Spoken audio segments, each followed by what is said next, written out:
Hello കൂട്ടുകാരെ, എല്ലാവർക്കും നമസ്കാരം. അപ്പോൾ ഞാൻ വന്നിട്ടുള്ളത് നല്ല കേരള സ്റ്റൈൽ മീൻകറി ആയിട്ടാണ് കേട്ടോ. നല്ല തേങ്ങ അരച്ച മീൻകറിയാണ്. അപ്പോൾ വീട്ടിലാരും മീൻകറി ഉണ്ടാക്കി നോക്കാത്തവരാരെങ്കിലും ഉണ്ടെങ്കിൽ അവർക്ക് തന്നെ പെട്ടെന്ന് തന്നെ ഉണ്ടാക്കി നോക്കാൻ പറ്റുന്ന ഒരു സിമ്പിളായിട്ടുള്ളൊരു റെസിപ്പിയാണ് കേട്ടോ. അപ്പോൾ നമുക്ക് മീൻകറിയുടെ വീഡിയോയിലേക്ക് പോകാം. അതിന് മുന്നേ ഒരു ചാനൽ ആരെങ്കിലും സബ്സ്ക്രൈബ് ചെയ്യാത്തവരുണ്ടെങ്കിൽ സബ്സ്ക്രൈബ് ചെയ്യാൻ, നിങ്ങളുടെ അഭിപ്രായങ്ങൾ കമൻറ്റ് ചെയ്യുക, ഷെയർ ചെയ്യുക. അപ്പോൾ മീൻകറി ഉണ്ടാക്കാൻ വേണ്ടി ഞാൻ അതാ മീനൊക്കെ ഇവിടെ നന്നായിട്ട് കട്ട് ചെയ്ത് വെച്ചിട്ടുണ്ട്. അയില മീനാണ്. പിന്നെ ഇതാ ഒരു നാരങ്ങ വലുപ്പത്തിൽ പുളി ഇതാ വെള്ളത്തിലിട്ട് വെച്ചിട്ടുണ്ട്. ഇനി മീൻകറിയിലേക്ക് വേണ്ടി ഞാൻ എടുത്തിട്ടുള്ളത് ഒരു സവാള, 2 തക്കാളി ഒരു പുളിയില്ലാത്ത തക്കാളിയാണ് കേട്ടോ. അധികം പുളിയില്ലാത്ത തക്കാളിയാണ്. അപ്പോൾ 2 തക്കാളി എടുത്തിട്ടുണ്ട്. പിന്നെ ചെറിയ കഷ്ണം ഇഞ്ചി, 2 വെളുത്തുള്ളി, പിന്നെ പച്ചമുളകും. അതെല്ലാം ഒന്ന് മിക്സിയുടെ ജാറിലിട്ട് കൊടുത്തിട്ടുണ്ട്. കുറച്ച് തേങ്ങ, ഒരു അരമുറി തേങ്ങ ഞാൻ എടുത്തിട്ട് ഒന്ന് മിക്സിയുടെ ജാറിലിട്ട് കൊടുക്കുന്നുണ്ട്. ഇതെല്ലാം കൂടി ഒരുമിച്ചാട്ടോ അരക്കണ്ട്. അതിലേക്ക് പാകത്തിന് ഉപ്പും കുറച്ച് കറിവേപ്പില ഇട്ട് കൊടുത്തിട്ടുണ്ടായിരുന്നു. പിന്നെ ഇതാ 1 സ്പൂണ് മുളക് പൊടി, 1 സ്പൂണ് മല്ലിപ്പൊടി, 1/4 ടീസ്പൂണ് മഞ്ഞൾപ്പൊടി ഇട്ട് കൊടുത്തിട്ടുണ്ട്.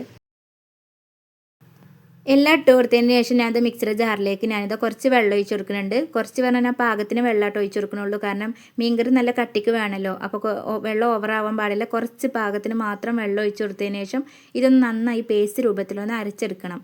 നല്ല കുറുകിയ മീൻകറിയാണല്ലോ വേണ്ടത്. അപ്പോൾ അതിന് വേണ്ടി ഞാനതൊരു ചട്ടി വെച്ചിട്ടുണ്ട്, ഒന്ന് ചൂടാൻ വെച്ചിട്ടുണ്ട്. അപ്പോൾ ഇതാ പേസ്റ്റ് രൂപത്തിലൊന്ന് അരച്ചെടുത്തിട്ടുണ്ട്. നല്ല കട്ടിക്ക് തന്നെ അരച്ചെടുത്തിട്ടുണ്ട് കേട്ടോ. ഇനി ഇതാ ഞാൻ ചട്ടി ചൂടായതിലേക്ക് ഇതാ കുറച്ച് വെളിച്ചെണ്ണ ഒഴിച്ചതിന് ശേഷം 2 മണി കുറച്ച് ഒരു നുള്ളു ഉലുവ മാത്രം ഇട്ട് കൊടുക്കുന്നുണ്ട്. 2 മണി തന്നെ ഇട്ട് കൊടുത്തിട്ടുള്ളൂ. അതിലേക്ക് ഇതാ 2 കറിവേപ്പിലയും വെച്ചതിന് ശേഷം ഞാൻ ഈ അരച്ച് വെച്ചിട്ടുള്ള ഈ തേങ്ങയുടെ ഇതൊന്ന് ഒഴിച്ചു കൊടുക്കുന്നുണ്ട്. അതിലേക്ക് നേരത്തെ മാറ്റി വെച്ചിട്ടുള്ള പുളിങ്ങ അതൊന്ന് നന്നായിട്ടൊന്ന് പീനിട്ട് അതിൻ്റെ വെള്ളം ഒഴിച്ചു കൊടുക്കുന്നുണ്ട്. എന്നിട്ട് നന്നായിട്ടൊന്ന് ഇളക്കി കൊടുക്കുക. അതിനുശേഷം ഞാൻ നേരത്തെ അരക്കുമ്പോഴാണല്ലോ കുറച്ച് ഉപ്പ് ഇട്ടിട്ടുണ്ടായിരുന്നത്. അപ്പോൾ ഉപ്പിൻ്റെ കുറച്ച് കുറവുണ്ടാവും. അപ്പോൾ പാകത്തിന് ഉപ്പ് ഇട്ട് കൊടുത്തതിന് ശേഷം നന്നായിട്ടൊന്ന് ഇളക്കി കൊടുത്തതിന് ശേഷം ഒന്ന് അടച്ച് വെക്കുക. അടച്ച് വെച്ച് വേവിക്കാൻ വെക്കുക.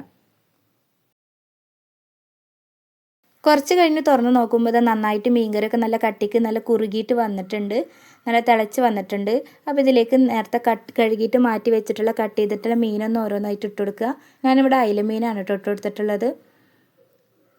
അതൊന്ന് നന്നായി തിളച്ചതിന് ശേഷം അതൊന്ന് അവിടെ മാറ്റി വെക്കുക. എന്നിട്ടൊരു ചട്ടി വെച്ചതിന് ശേഷം അതിലേക്ക് കുറച്ച് വെളിച്ചെണ്ണ ഒഴിച്ചതിന് ശേഷം ചെറുതായി അരിഞ്ഞിട്ടുള്ള ചെറിയുള്ളി ഒന്ന് ഇട്ട് കൊടുക്കുക. എന്നിട്ട് കുറച്ച് കറിവേപ്പില ഇട്ട് കൊടുത്തിട്ട് ഒന്ന് വറവിട്ട് കൊടുക്കുക.